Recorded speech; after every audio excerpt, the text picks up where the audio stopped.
Now for your weather on the 4s. Welcome back, Utah. It is 6:14. We've got meteorologist Cesar Cornejo in with us this morning. Cesar, I woke up to some wet roads. It smelled so good outside. I'm hoping for more rain. Sarah, we can expect to see more rain chances. That's what we are hoping for, at least here in the Wasatch Front. I know yesterday Moab and southeast Utah got quite the downpour, but this is something that continues as we see more monsoonal moisture making its way in. That's why we have the stormy days that we expect to see throughout the rest of this afternoon. We'll continue to see that there is a little bit more flooding concern throughout the day.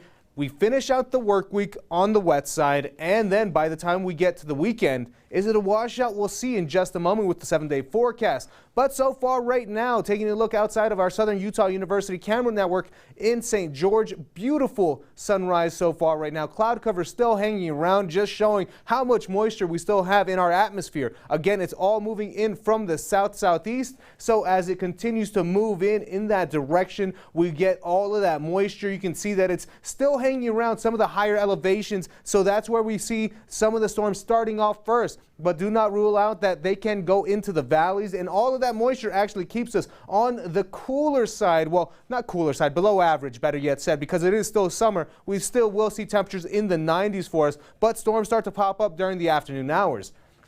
And we continue to see that with that southeasterly flow, we get more moisture making its way in. Shower activity continues to spread out towards the west also. That's why we have this flash flood watch. It's going to be for parts of southeast Utah. That starts at noon, continues throughout the day, and even then again starts up for us tomorrow again at noon. So we see that it's going to be quite a weather aware day, especially if you're in Arches National Park, or if you know anyone going towards Arches National Park. Please give them a heads up to stay weather aware, as flash flooding potential is expected. So we could see some flash flooding in certain areas. And looking at FUTURECAST, we expect to see that by the afternoon hours, we see the storm starting to pop up and develop, and that's where we get a little bit of shower activity here in northern Utah also. And as we continue into the evening and overnight time frame, take a look at that. A line of storms still pushing up from the southeast to the northwest. Again, a direction we normally don't see as much